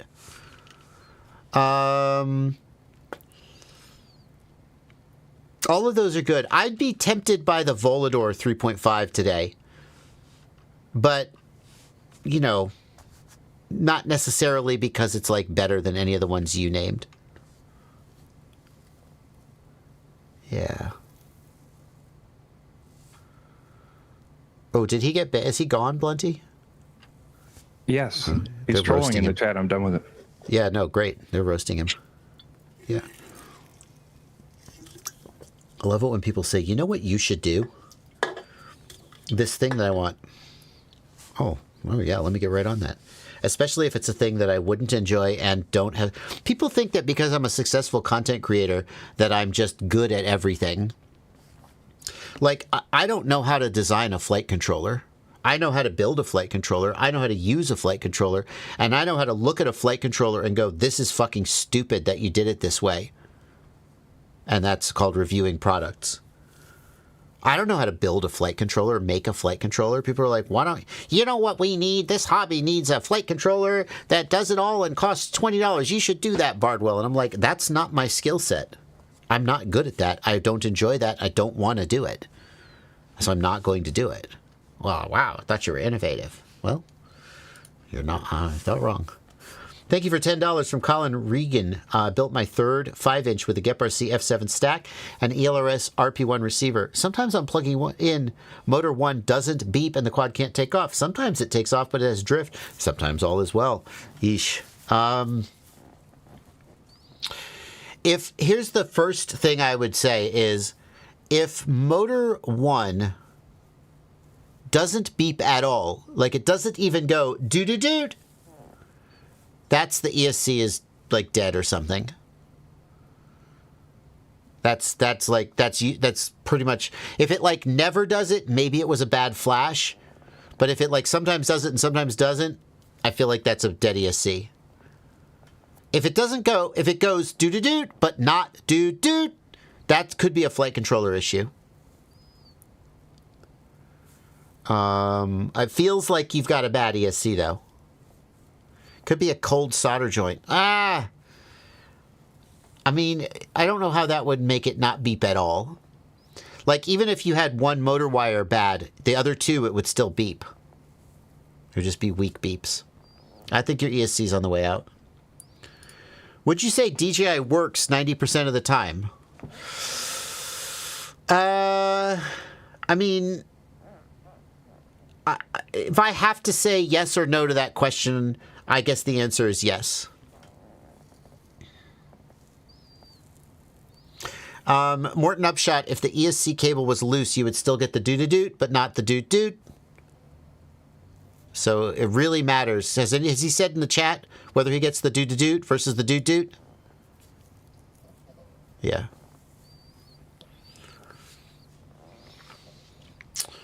Can you give us some good recommendations on O4 Pro compatible 5-inch freestyle frames that are already out there, not iFlight or GetRC without? No, I can't do that.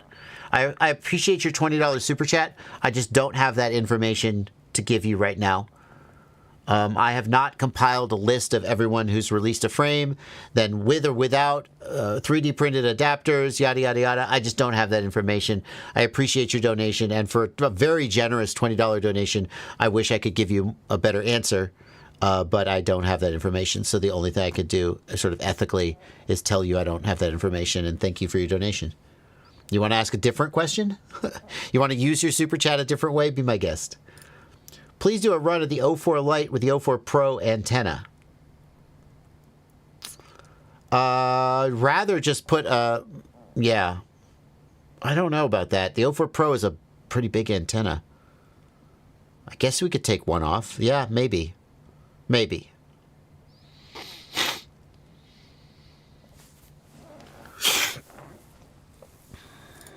Yesterday I tried to pull the trigger on an O3 DIY kit, but now no O3 in stock. Is this a bad time to start? How is the DJI done generation changes?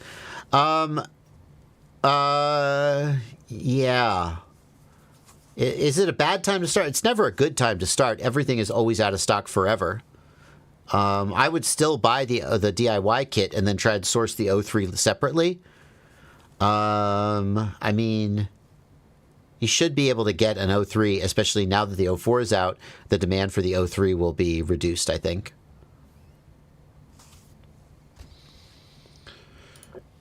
Sunshine, thank you for a $5 super chat. I'm thinking of trying the DJI O4. I will need to upgrade from the V2 goggles. Any reason other than cost to not get the latest goggles?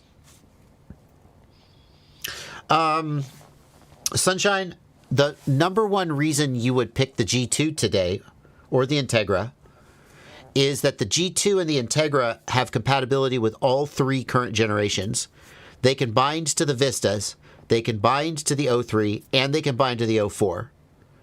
The G3 and the N3 can only bind to the O4 and the O3, but not the Vistas. So if you don't have any Vista or Link VTXs, if it's all O3s, then that doesn't matter to you. But that is a concrete advantage that the G2 and the Integra have that the G3 and the N3 don't have. So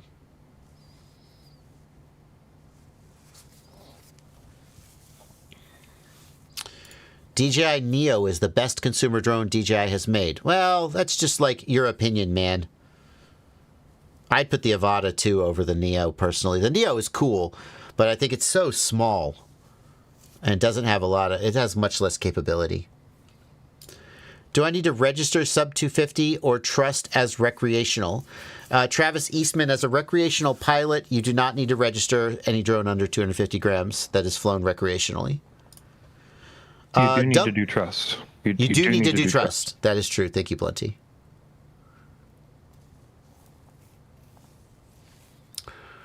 Dumb question. Do you know how to get HDZero goggle analog expansion module white black cap? Not the faceplate. Mine didn't come with one. I don't know what the white black cap is.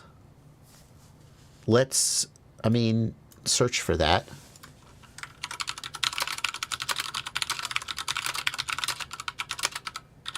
White back cap. What's the white back cap? I'm not really... Not the faceplate. What is the white back cap? That's not... I'm not finding that as a thing.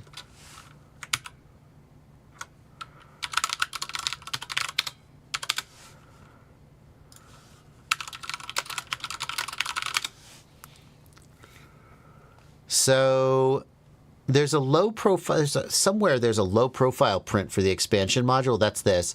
If you're not going to have an analog module and you just want the Wi-Fi card, maybe is that what I don't know what you're talking about. I'm sorry. It's the cover for the module bay. Yeah. I think you got to just email HDZero. I'm not sure what you're asking about.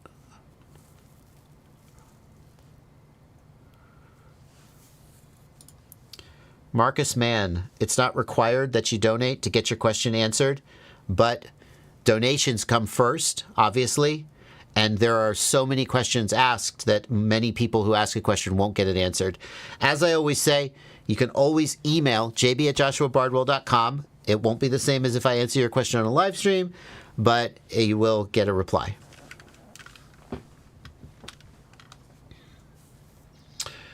Could Blunty share screen with you? I miss his face. Aw. Thank you for a $50 donation, Mark Johnson. He misses your face, Blunty. I think you prefer to be the man behind the screen. I appreciate you saying that, but yeah, I definitely appreciate not being on camera. Yeah. Yep. Yeah, we stopped doing the news a little while back. I don't know how much we want to go into the reasons behind that. I'll say that for my part, you know, each week we would sit down and be like, okay, what's the news this week? And more and more, it felt like we would get, a lot of times we'd get a story and we'd be like, well, is that an interesting story? And both of us would go, it doesn't seem that interesting. And sometimes there were stories that, like, if we were just interested in getting clicks, we would have been like, sensation! And we would have, like, faked reactions and stuff. And that's not our vibe. And so, like, each week we go, like, okay, what stories do we think are actually interesting that we can, like, provide some context and provide, you know, some coverage of? And more and more, it seemed like either it was like, well, not a lot happened this week. And, like, obviously in the world of drones, a lot happened. Somewhere out there, there's drone-related news, but, like, it was just drone-related news that we didn't think was very interesting because of who we are as people. And we didn't want to cover it. And so then eventually we reached a point where we were like, should we keep doing this? Because, like, ultimately, if you don't feel a passion for what you're doing, then you're not going to make good content for your audience. So, and I still go back and forth. I'm still not sure whether what happened is that the world got less interesting or whether we just got less interested in doing the news. Right? Like, I don't know. That's like, because what's interesting depends a lot on what you find interesting. And if you're just an excited and curious person, then you're just going to be excited about everything. And then you're going to be a really good news host. And then if you're just a bitter, cynical old fart, then you're going to be like, it's stupid. I don't want to talk about that. And so, like, yep. But then also the world has gotten shittier. So actually, I'm not sure which it is. Yeah, I think the biggest thing for me was, like, you know, we would go to assemble the news, and before it was like, or I say, you know, I would assemble the news, and, yeah, you know, I would go through and pick out stories, and there was a lot of interesting things or new innovations or changes or new hardware or things that were, like, interesting enough that I felt like we could make a show out of. And we did talk a lot about that stuff. We did it for almost 5 years. But at the end, we were on hiatus because you were leaving for work and stuff. And then we came back after like a month. And I still had trouble finding stories that I thought were interesting enough to pull together after a month of being gone. Yeah. And that happened multiple times. And for me, like, you know, I would rather have a set of stories I'm really excited about talking about. It's fun to discuss things with you like we do on here when we discuss things at random. And it's hard to do that when the news isn't exciting. So I don't know. I just I feel like we're not getting as many innovations. It's kind of the way it goes because the hobby's maturing a little bit. There's obviously a giant boom at the beginning of a hobby where everybody's building new stuff and technology's innovating and things are being created and studies are being done and like all this stuff's happening. And it feels like we sort of hit a plateau with all that new news. You know, we would get submissions and like 3/4 of the submissions to the news email were old stories, regurgitated things from the last 1 month to 5 years that were just stuff we'd already covered.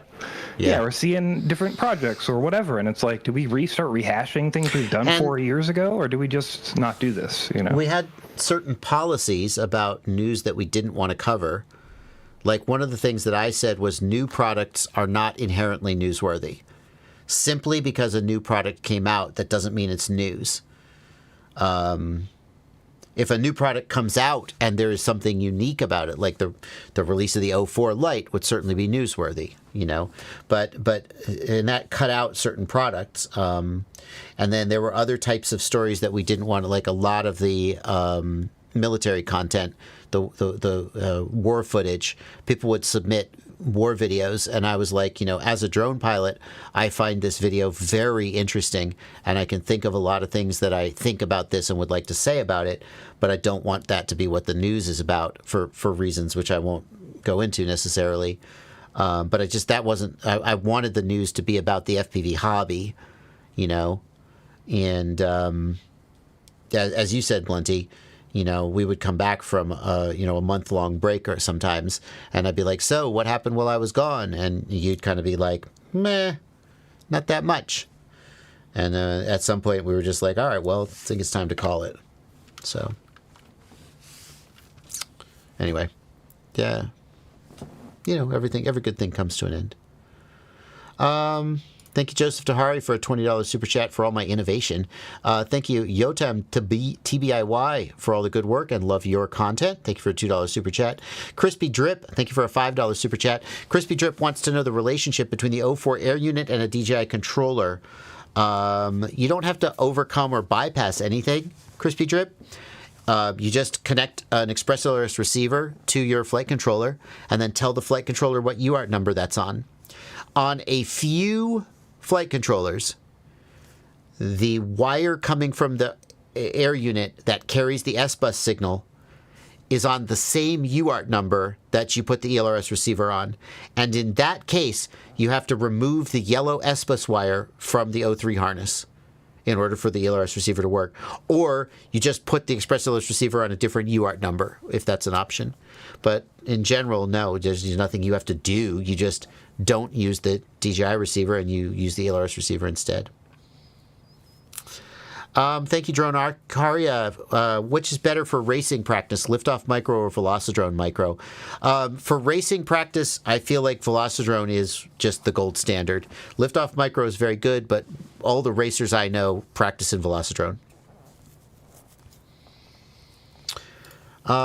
Josh Inman, thank you for 10 Australian dollars. My Cinelog 2.0 has never flown well. Motors seem twitchy and inconsistent, as if making adjustments even with no stick input. Too much weight. It's a 450 milliamp hour 4S with a naked GoPro 8. Betaflight 4.5 Cinewhoop preset. A 2-inch with a naked GoPro 8. That's like doable. I wonder if the Betaflight 4.5 Cinewhoop preset isn't for a 2-inch.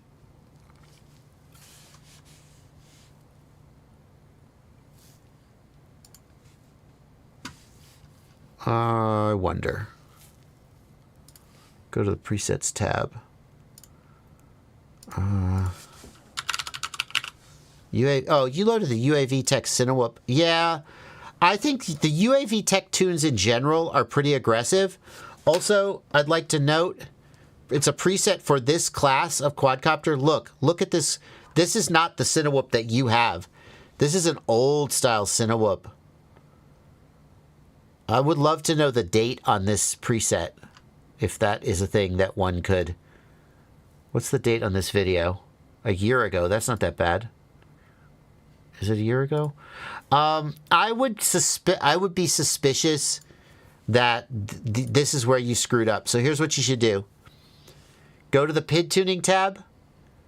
Change your PID profile from profile 1 to profile 2 or profile 3. That'll put you back on the default PIDs and see if you still have the problem. The UAV Tech presets are too aggressive for some builds, and you'll get the problems that you're experiencing. Okay? Black Zero, thank you for a $5 super chat.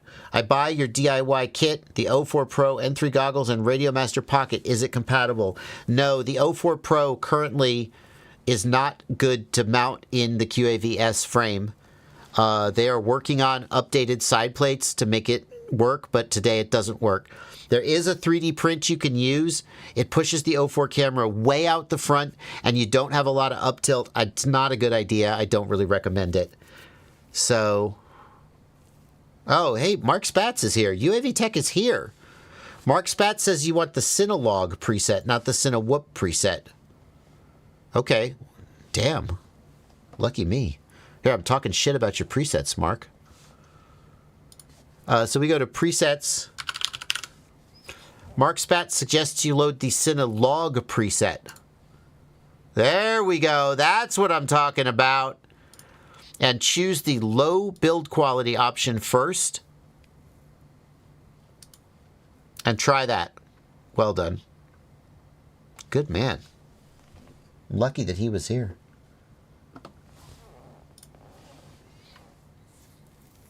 I like Mark's presets. I have heard from people who flash one of Mark's presets, and then, like, if their drone is janky, it's a little too aggressive for them. So,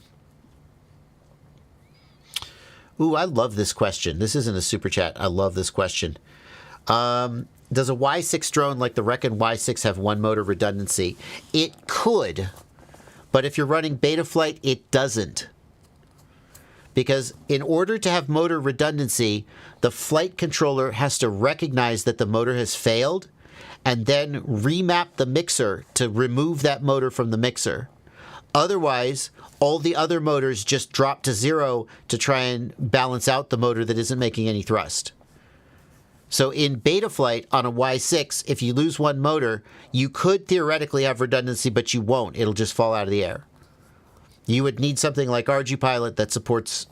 I don't even know if RGPilot supports it. I would assume it does. It supports the ability to detect a failed motor and remap the mixer in order to compensate for that. If a quad is tuned for a GoPro on board, will it have more propwash in hard maneuvers without it? Yes. I mean, in short answer, yes. As you add weight, you need higher P and D gains generally.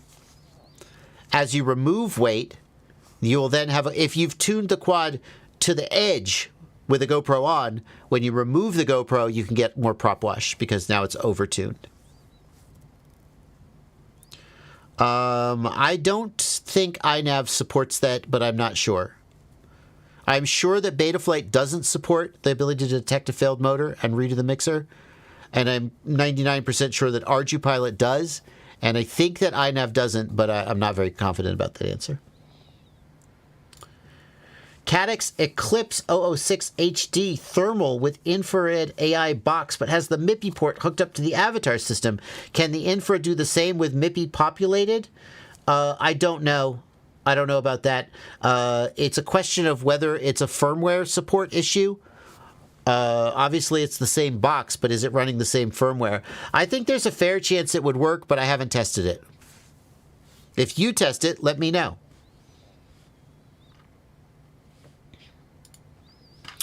All right, we'll take a few more questions.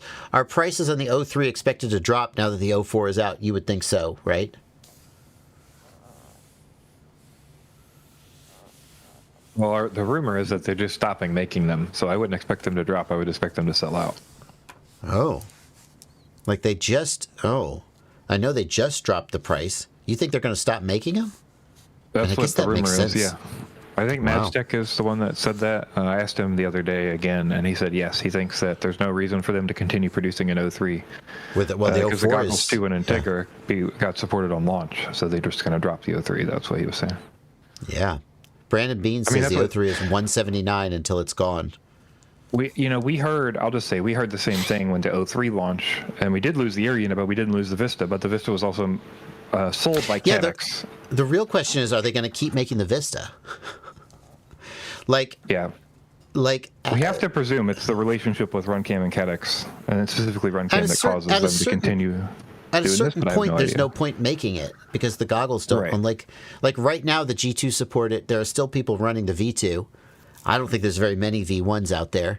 At a certain point, the V2s will sort of all taper out, and then we'll have You think maybe it's like getting rid of old chips they have a stack of or something? Because the Vista uses two chipsets back or something, so maybe they're just really cheap and in a box. There's like 100,000 chips in a box, and they're like, well, we might as well, I could not even begin to guess a reason why they still make the Vista and the Link.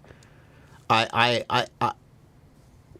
if I had a genie who said I'll answer one question for you with a true answer, I would be tempted to ask why the fuck DJI still makes the Vista and the Link. Like, what is their motivation there? I do not understand it. But, cool that it's happening. Yeah, I just want to let the chat know real quick. Yeah. A lot of people are asking why their questions aren't getting answered. Yesterday, we ended the stream with 90 questions remaining to answer. We just have a lot of questions coming in. So far, we have 59 questions in the queue we haven't gotten to yet. So if you're not getting answered, it's not because we don't like you or there's an issue. It's just because we typically queue like more than double the questions we have time to answer in a stream. It's just how it goes. So yeah. People are asking a lot of questions. The last stream, we had 800 concurrent viewers, which is, I don't know if that's an all-time high, but it's very high. We typically have between 500 and 600, 500 and 700. We had over 800 last time. I think the release of the O4 has brought in a lot of new viewers, and so we're getting a lot of questions. We currently have, as you said, Blunty, 59 questions queued and 4 minutes to go on the stream, so we're obviously not going to answer them. Again, can I remind you, you can email jb@joshuabardwell.com. JB, Blunty, do the thing. Spam the chat. You can always email me, and I answer questions via email. Obviously, it's better to have oh, he answered me on the live stream. How cool. He answered my question. But think about when you were trying to call into a call-in show back in the day and you just kept getting a busy signal. There's so many questions get posed, and there's just not time to answer all of them. So it's nothing personal. That's just how it is. Again, you can email, and I'll reply to you in email. And it won't be as cool as if I replied to you on a live stream, but I will try to answer your question. And again, you can super chat. I answered all the super chats, and that's just the way the world works. People pay money, and then you put their questions first, and that's just how it works, right? So you can also join my Patreon, and it's not that I won't answer your questions if you don't pay me money. I've never said that. I've never done that. That's always been my policy to help everybody, whether they pay me or not, and then hope, cross my fingers that it works out in the end, and so far it always has. But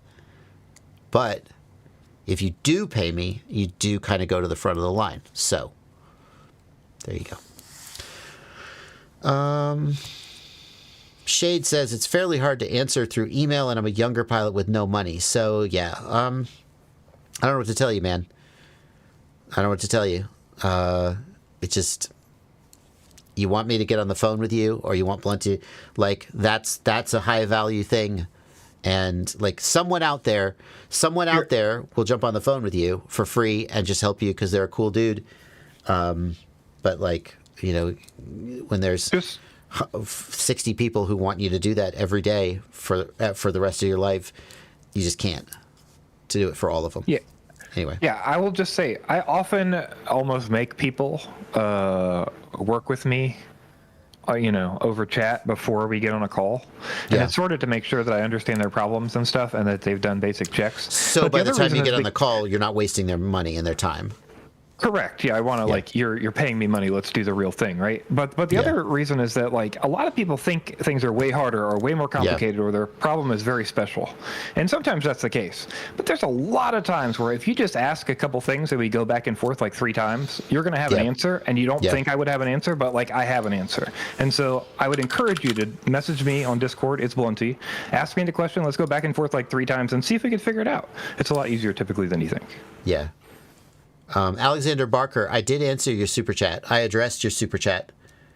I told you that I didn't know of any of such frames that fit the exact criteria that you asked for.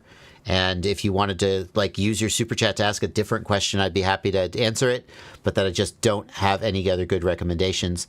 Because right now, all the frames that are being released all have different 3D printed adapters. You said no 3D printed adapters. I don't know of any frames. Doesn't mean they're not out there, but I don't know of them. So that's how I answered your question. I don't know if you missed the answer or if you just weren't happy with that answer. And again, the $20 super chat's incredibly generous, and if you would like to ask a different question, I will be happy to address it. But that's the answer to your question. I can't get camera control working. Yeah, so if you're doing analog camera control, man, that's very fiddly and often doesn't work.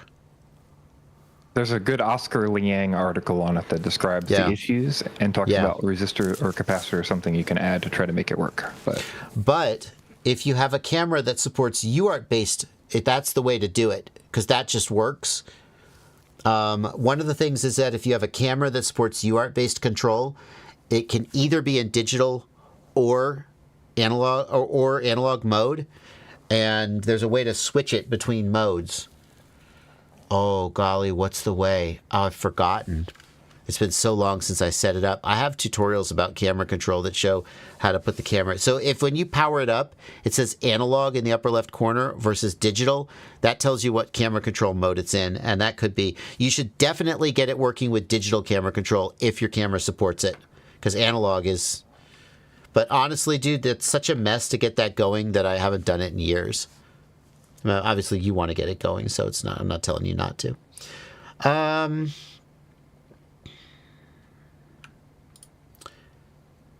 New to FPV, about to get the Boxer. Should I buy a battery, or is it not that big a deal? You're going to need a battery to run the Boxer. You have to get a battery. I'm confused. Yeah, you should get a battery. What about the weight? Should I buy a battery for my Boxer? Yes, you should get a battery for your Boxer. You can use the, you mean versus like 18650s? I don't know. Yeah. Okay. For a complete beginner, how is the BetaFPV Aquila 16? It's okay. With like any BetaFPV product, there are people who crash it one time and it dies and they're very angry. I can't promise you that you won't be one of them. But I thought the Aquila 16 was pretty impressive. Some of the automatic flight, you know, the autonomous flight, not autonomous, but some of the assisted flight modes were pretty good for a little quadcopter like that. The camera was garbage, if I remember right. Would a good estimate on the initial investment into this hobby be about $1,200 to $1,500? That sounds right to me. That's about right. Any news on the DJI O4 hard limit? No one has hit the hard limit as far as I know. I'm sure that will happen before too long. Will the Mario 5-frame fit the O4 Pro? Yes, but it's sticking way out the front and it's going to get destroyed. So I don't know if it's a good idea.